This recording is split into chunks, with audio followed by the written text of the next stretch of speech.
You're watching Global Trade This Week with Pete Mento and Doug Draper. Hello, everyone, and welcome to another madcap, exciting edition of Global Trade This Week. Doug is on assignment and is not joining us today, so that means that our ever-patient engineer slash AV nerd slash glue that holds it all together, Keenan is with us.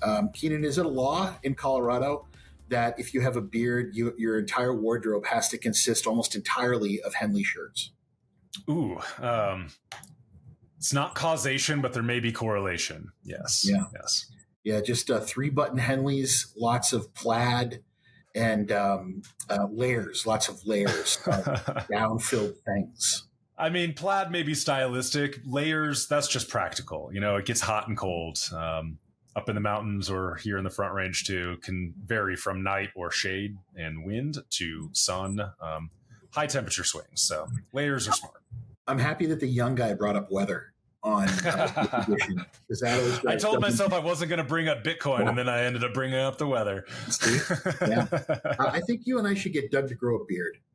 You have a very wonderful beard. I have old man beard. I think we should get Doug to just let it go for a winter and see what happens. You should try it. He might like it. I know. Growing up, I wasn't allowed to have one. That's just strict schooling. And so now it's a freedom of choice that I get to make. And yeah. Did your beard start coming in like 5th grade, Keenan? Is that about? Yeah, pretty early. I don't know about 5th grade, but pretty early. And it was not allowed. It was one of those things that I had to shave, or they would send me to the principal's office to shave. And that was not a good situation. No, not at all. We had a nun at my high school named Sister Jeanette, and she would have you dry shave in the sink in her office. Yeah. I heard stories remember that. At our high school, they used to make the students do it with like an old rusty razor. By the time I went there, that was no longer allowed, but it was also dry, or like maybe water, but no soap or nothing else, you know? So you might as well do it in the comfort of your home. You graduated from high school right in the middle of the pandemic, right, Keenan? Was that, you had a couple years? Yeah, just recently, I had to finish out online schooling. No, in actuality, I am very grateful that was not my high school or college experience. That would have really interrupted education and other extracurricular activities that go along with school. Oh, you poor thing. People are always very curious about you, Keenan, when I talk about the show. And I like to tell them that you're a junior high intern. And you're just have a lot of hair for your age, so it's nice to have this moment to let folks know about you. But I think we've done enough, frankly. You're only so interesting, Keenan. So why don't we go on to that first topic for this week, and let us know what's going on. Absolutely. So many of you may have already heard, many others may not have heard, but Hurricane Beryl has hit land. And so that is impacting the ports down in Texas. And I learned a new term today you may have been aware of: Zulu, port situation Zulu. Ships are not going in or out. Things are down. Lots of people without power. So it's kind of to be expected. Didn't seem like it was the highest category. It's only a category 1, but you can still get a lot of damage with that powerful of a storm, especially when it's a pretty direct hit. You may be more familiar than I with Texas, but I've been down to this region of Texas, and there's a lot of not only shipping with the ports, but there's also a lot of the production goods that go onto ships.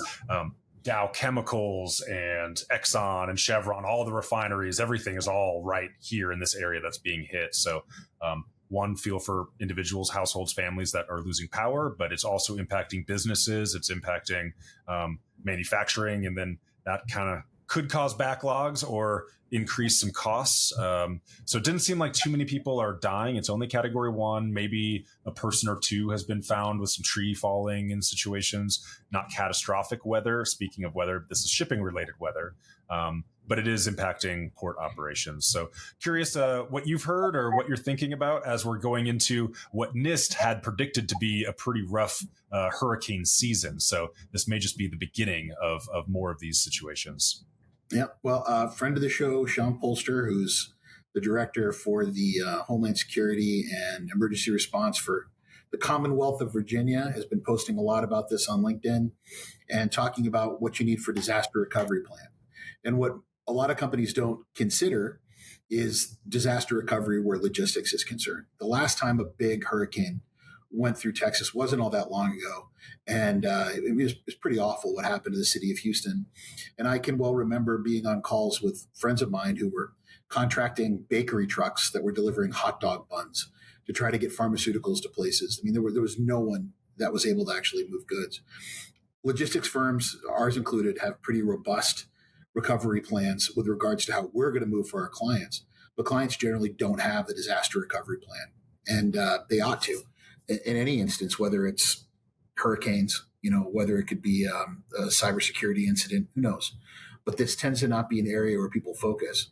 Hurricanes as a whole can be so incredibly detrimental to that one industry, oil, gas, and the refining industry, because generally in our country, a lot of that infrastructure is on the coast.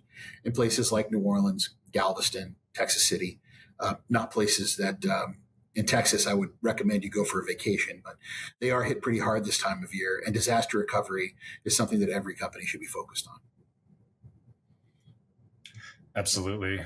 Quick aside with that, speaking of cybersecurity things, there was some news that the largest password compilation has been leaked now, or published, with 10 billion leaked passwords. And so not all of these are new. It's previous hacks and some new hacks, but all kind of combined together for more passwords than humans exist on planet Earth. So it's a good wake-up call to make sure you have a bug-out bag. I know we just introduced that concept to Doug recently. Hopefully he's made some progress over the holiday weekend on his plans there for whatever societal situations or weather, obviously, tornadoes, hurricanes, different flash floods here in Colorado, different things. But also for your cybersecurity stuff, just tighten up your security, make sure you have backups and good 2FA, your recovery plans and systems, because it's a little bit too late to try to fix things once you've been ransomed and all that sort of stuff. So back up your private data, make sure your stuff is secure, have a bug out bag, and be safe out there, as looks like 2.6 million users are out of power in Texas, which I monitor power outages pretty regularly. This is a big power outage. They're normally not this big. This is a big power outage. So, Keenan, you're the tech nerd. I have recently embraced my my iOS giving me robust passwords. Okay. And these are crazy. I would never be able to remember them. But, of course, the technology does. And I'm wondering if Apple and, Samsung and all the rest of them are going to release a statement. Will they automatically change your password for you if it's been released? That'll be an interesting thing to see.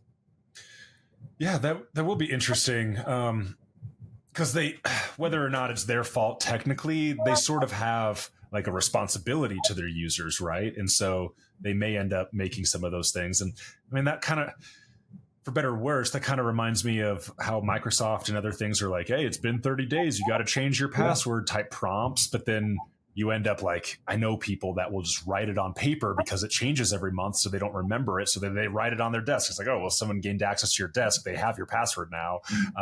So that's not safe. So yeah, I think we're going to keep learning, but we're going to make mistakes along the way for cybersecurity. Everyone do your best out there. Take it seriously. Godspeed. Agreed. Yeah. Agreed. Well, I may have the king of all nerdy topics this week, but all right, someone's got to do it, Keenan, and it's going to be me.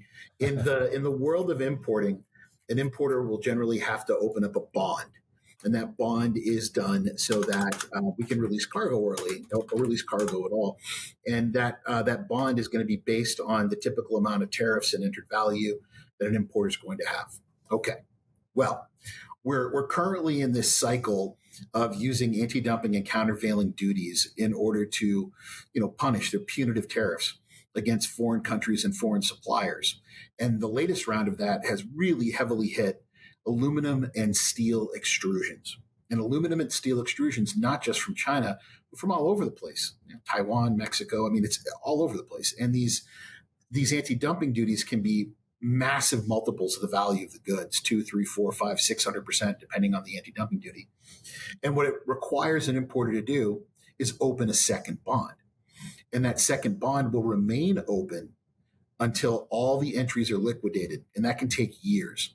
So imagine you've put out a $500,000 bond or a $50,000 bond for that matter. And you're told you have to open another one up for $100,000 on top of that. And you can't get that money back, which becomes a cash flow crunch issue. So I wanted to bring this up today because I think it's very important that every importer understand what their bond liabilities are right now, if anti-dumping and countervailing duties are going to be an issue for them in the near future, and to have the conversation now with their financial leadership that this might be something they need to focus on. Very interesting, especially as we're in an election year, not to bring up too much politics, though what we've seen in the past from Trump and what we're currently seeing now with Biden's administration. I mean, you mentioned some percentages even higher. I thought the whole EV battery solar panel 100% was high, but apparently there are anti-dumping duties even higher than that. It's important to be aware of those and have plans for that. And you brought up a really good point. We're seeing out, I mean, whether it's our customers or out in the market, money's more expensive with higher rates. And so you really have to pay attention to cash flow issues, because that can make or break whether a business model is profitable and successful and keeps growing or is closed down and gone. So definitely can't have any surprises. Just talking with people over the weekend about how Peloton a few weeks back had all those like millions, tens of millions of dollars of like unnecessary fees through some dropping of the balls on the port situation. So don't be surprised. Good call there. Yeah. Any other advice on how to learn or take a plan for things like that? Yes. Yeah. Call your broker. Call your custom size broker, whomever they are. This is a topic that we all spend a lot of time talking about, and really do a realistic estimate of what these duties could be and what it could mean to you, and always err towards paying more than paying less, because then you don't have to open up a third bond on top of that and have that one take years to close as well. It's not a position you want to be in, bud. No. Yeah. Good advice. Good advice. Does that bring us to halftime already? It does, Keenan. Do you want to do the honors? Because do you want to give your own company a plug? Sure. Thanks to Cap Logistics and Cap Worldwide for providing us the opportunity to talk about our core transportation topics, as well as any of these extra halftime fun topics. I'm sure this will be the favorite part of Doug as he's listening out on assignment. So let's go ahead and kick off. I know I'm passionate about this, and I think you are too. My halftime is about nuclear power. I had missed a story. Apparently, a month ago or so, the House and Senate have passed a bill, an Advance Act. All these acts have great acronyms, but to try to help move forward different ways of making the next generations of nuclear power happen. I'm not an expert. I'm sure these bills are very long. Seems like it's been kind of cobbled together from different attempted legislation in the past, but this one's actually been put together and made it through congressional leadership and is now, I believe, on Biden's desk or going to Biden's desk, but people are expecting that he would sign it. Don't know all the details, any handouts or different things of how this specifically helps people like Bill Gates and TerraPower, or if this helps all sorts of companies. I'm generally a fan. I know that I'm pretty sure you've mentioned you're pro-nuclear too. So I'm happy to see things moving on nuclear. I think that's going to be our best way to get consistent, reliable, clean power that also is economical. So I'm happy to see it. I don't know all the details. If you've heard anything about this act or anything else on the nuclear front. There is a growing understanding that as we begin to transition to more renewable power sources and try to wean ourselves off more on fossil fuels, that our current technology just isn't going to be able to span that gap. And I'm a big believer, have been my whole life, in the use of nuclear technology to generate power. It doesn't create carbon emissions. And the rest of the world has made a huge leap into embracing this. We all but created the concept here in the United States. And over the course of probably the late 90s, we began to walk away from it, mostly because of the cost of entering the market. Getting involved in nuclear power is not a cheap decision. And, being close to nuclear power is good for businesses because of the drain that it can take on power. So I'll give you a couple of examples why I'm a big believer in this, Keenan. The first is, Amazon is going to be purchasing a data center and expanding on it, a huge one, like $600 and something million worth. That's literally right next to a nuclear facility. And they're doing that in order to be able to draw off the energy of that because of the incredible energy needs that modern computing uses. So having their own deal, being close to it, being next to it is going to actually save them a lot of money. And as we begin to create more and more data, store that data, and make it available on clouds, it's going to be an increased drain on energy. I saw this online the other day, and I haven't done enough research to see if it's true, but 90% of the data in the world has been generated in the past 3 years.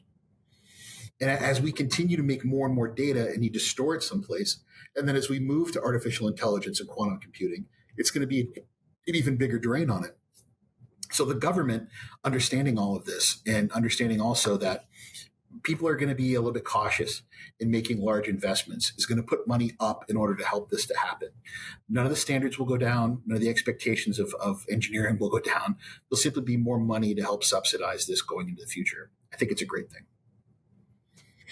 Definitely a fan. It ties into another piece of research I was doing while preparing for the show.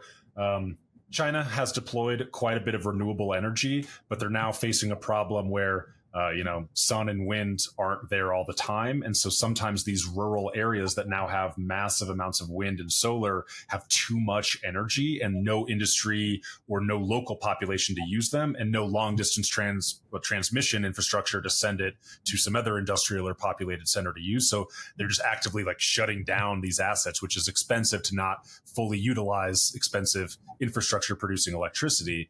So it's just thinking, is this a good solution for crypto mining? And not really, because you want cheap, consistent power for crypto. Like, we have too much power, just mine some Bitcoin. Okay, well, what happens when you don't have too much power? Then all those ASIC miners just sit there not doing anything. And really, it just goes back to like nuclear would be a much better approach, where it's cheaper, it's consistent. You can use it for making your aluminum extrusion devices or mining your crypto for sound money.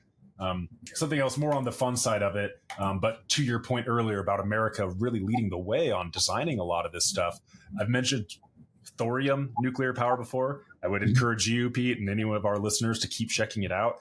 China is moving ahead with this American invention of molten salt reactors. Thorium nuclear power has less of a meltdown, Chernobyl, scary Fukushima type risk, as well as less nuclear proliferation, weapons proliferation type risk. And something I had not seen, but was announced earlier this year, China's unveiling plans for the largest ever container ship powered by thorium reactor nuclear.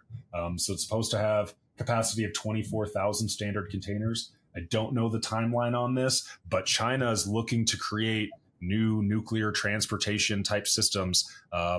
And although I wish it was done in America, I'd still be happy to see China do it. Yeah.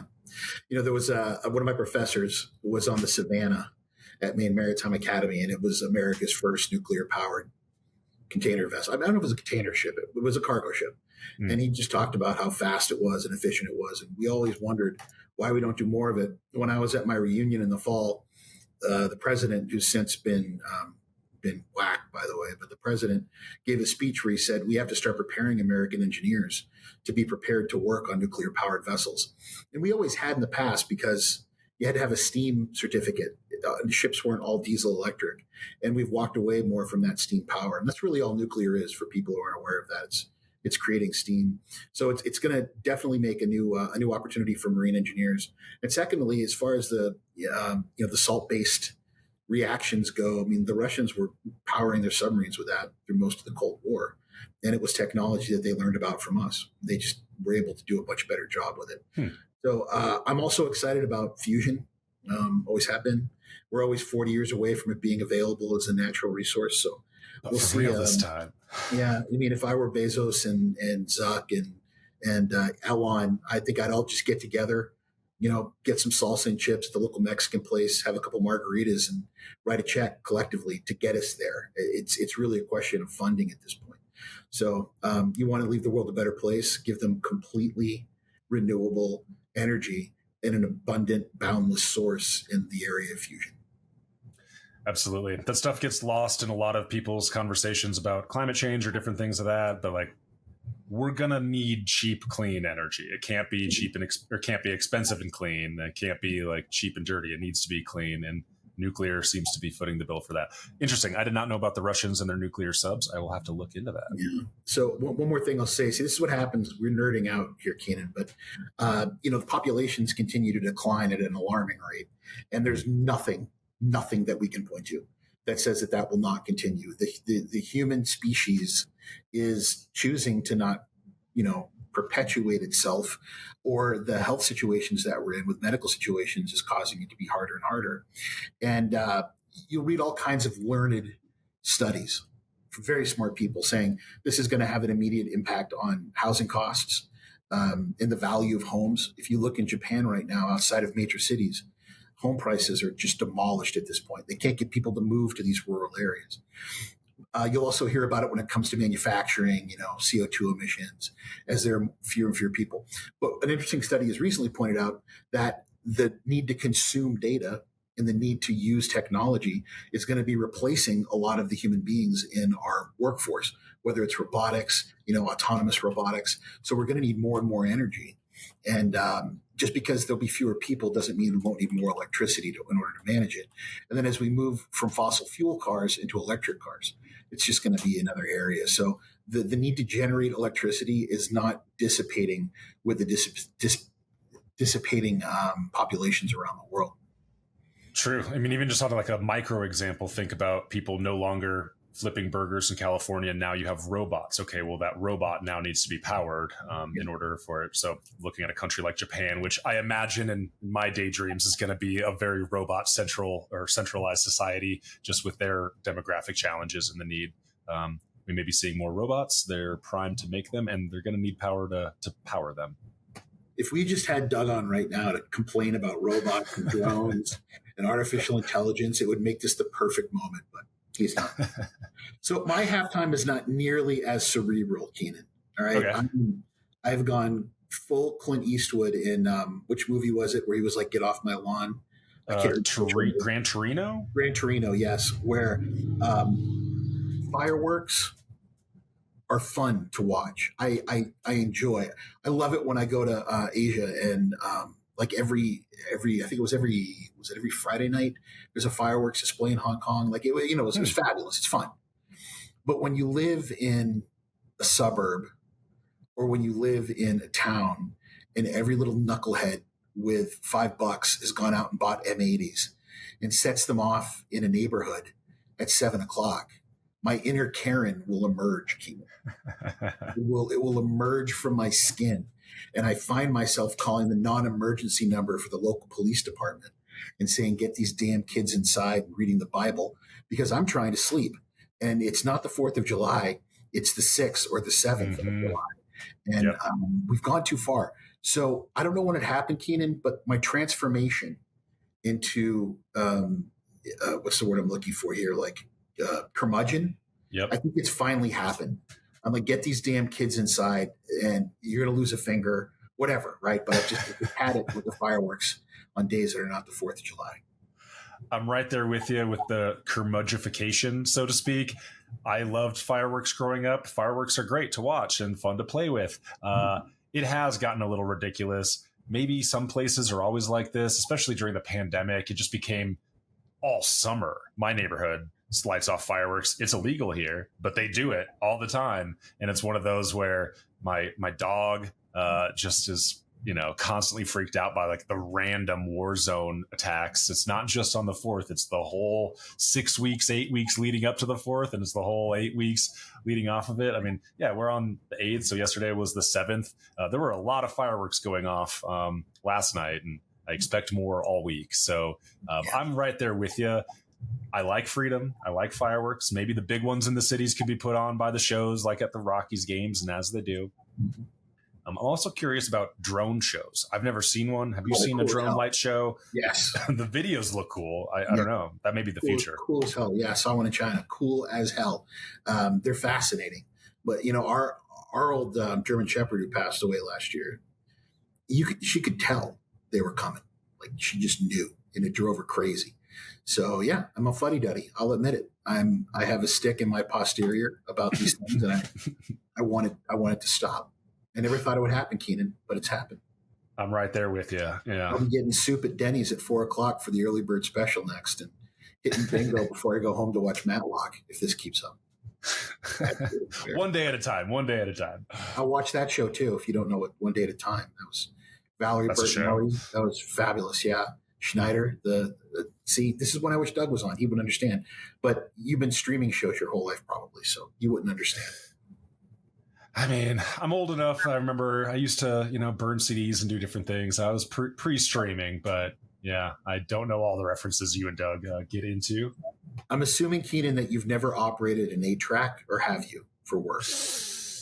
No, I have not. Yeah. We have a record player, so we have vinyl. No. Vinyl's back. It's never really gone away. I don't have an 8-track. I've never touched an 8-track. Yeah, I like to tease myself by shopping for a 1978, 1976 Pontiac Firebird like Burt Reynolds had.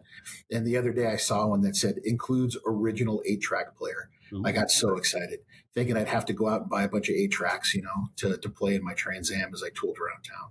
That's awesome. What are you going to do? There's something nice about not only the nostalgia, but the analog sound that you can get out of some of those older media. But I'm much happier, Keenan, having, I think, quite possibly every song ever produced at my fingertips if I want to listen to it. Takes power, but yes, we do. Yeah. We do have the blessings of the largest libraries ever assembled. Yeah. All right, Keenan, what's your next topic, buddy? All right. Next topic is the rising cost of using PFAS chemicals. So, unbeknownst to me, Colorado apparently had passed some law and is now going into effect, banning everyday products that intentionally contain these toxic forever chemicals. They're used for all sorts of things, sometimes flame retardants, a lot of times, anti-stick, anti-water type things. So they're in everything from your outdoor equipment that's rainproof to your paper pack milk or almond milk, whatever your persuasion, that keeps that paper from absorbing liquid. That's all PFAS type stuff. But people aren't as aware of it, though it seems that this environmental issue is sort of speed running what had taken longer time periods in the past. Now all sorts of products have BPA free and different things on them. But that took a really long time for the awareness to be around, hey, BPA is not good for men or women's endocrine systems. It has birth defects. And speaking of population things like this aren't helping people who are trying to become pregnant, have kids, or have healthy kids if they do manage to succeed.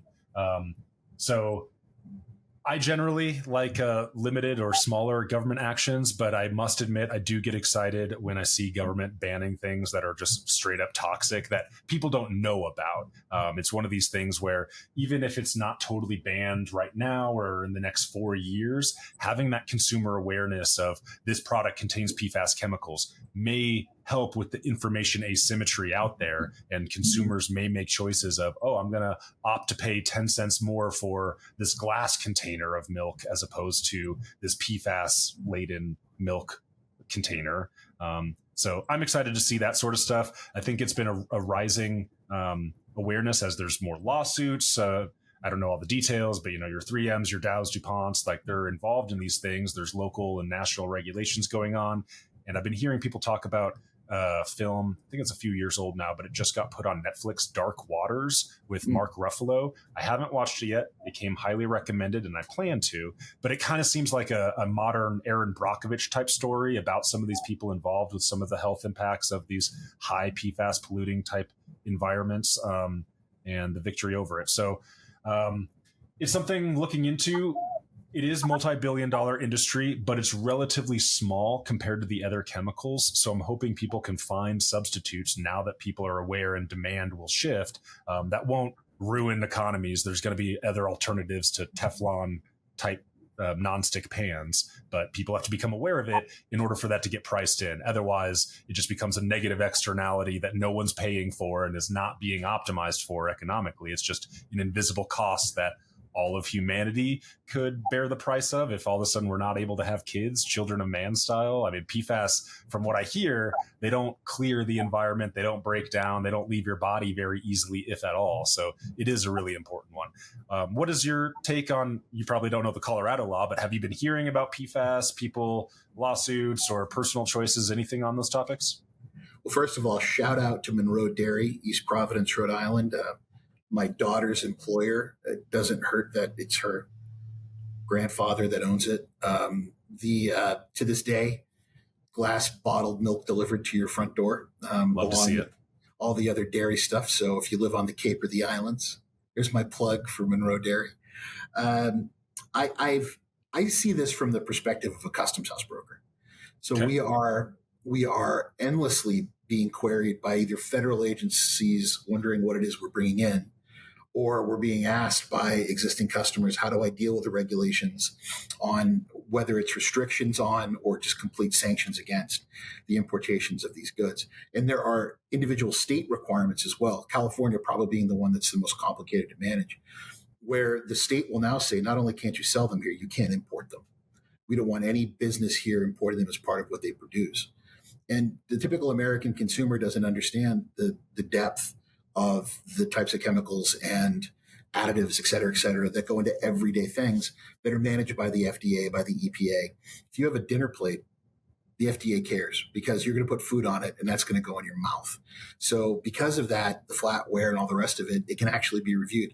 I had a fascinating conversation this morning with our team on the custom side of things about wipes, about the different. So, World of Wipes had me come speak out there, and I was blown away at how many companies are engaged in wipes. But, if you're wiping something that's going to be used as either a medical instrument or wiping something that's going to be used to clean something someone eats, that becomes an FDA concern. It can also become an EPA concern based on what's actually inside of it. There's so many regulations that are around chemicals that most people don't understand. And I think that Colorado will be the first of many states that end up enacting similar legislation. And as brokers and as importers, we should understand if there's a local issue with importing a particular product for consumption, not just one that's international or national. Local for sure, especially if it's even the importing and not destination for California. I feel like Colorado is a little bit like California, not as big, but sometimes the legislation regulations that start here then end up spreading elsewhere and become kind of standard once they're trialed in California or Colorado, other states like that. So we may be seeing more and more of these things. So producers are probably wise to be questioning if their current ingredients or models are going to be viable 5-10 years from now, and if they want to get ahead of it or if they're going to try to bury their heads in the sand and pay lawsuits about it. So yeah, interesting stuff for sure. Keenan, people are always surprised when they find out that I'm a tree hugging, dirt chewing, dolphin petting hippie about this kind of stuff. But I'm very, I get very preachy about the environment, not the least of which is because I'm a duck hunter and I don't want wetlands going away. I'm a big fan of being outdoors and I don't want to see our national parks decimated. Right. But as a consumer, I'll be the first to admit that I'm not necessarily as observant as to where the things I'm buying have come from. And that's changed a lot over the course of probably the past 5 years. But as, again, a customs house broker, I see how much stuff is imported. I look at what's coming into the country, and a tremendous amount of it is made from plastics that may never go away. And, reduce, reuse, recycle, baby. Yep. Even when it comes to things that we import.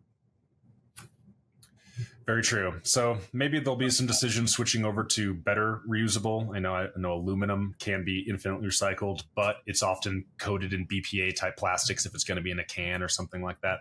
Glass, I think, is pretty doable to recycle. Plastic may need some work on if that's going to be viable and clean, but one step forward. Keenan, one of the coolest damn things I've ever seen in this job is going to a plant that actually manufactures soda bottles, plastic. Oh, yeah?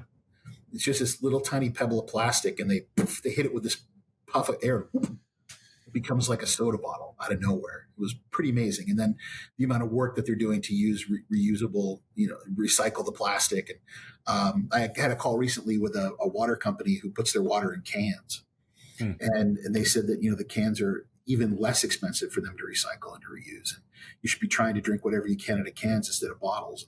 It always stuck with me, but it's just fascinating how the technology has created so many opportunities, but we also have to be aware of what it does to the world. I can hear half the people I know turning off this podcast as you and I sit here preaching about even Doug is like hitting the fast forward right now. But the regulations matter, and I appreciate your kind of broker approach because, not being in operations but seeing a lot of shipments with CAP, there's always issues of hazmat, and it's tougher to move, and so these regulations do matter and ultimately will impact costs or what's possible or feasible to move.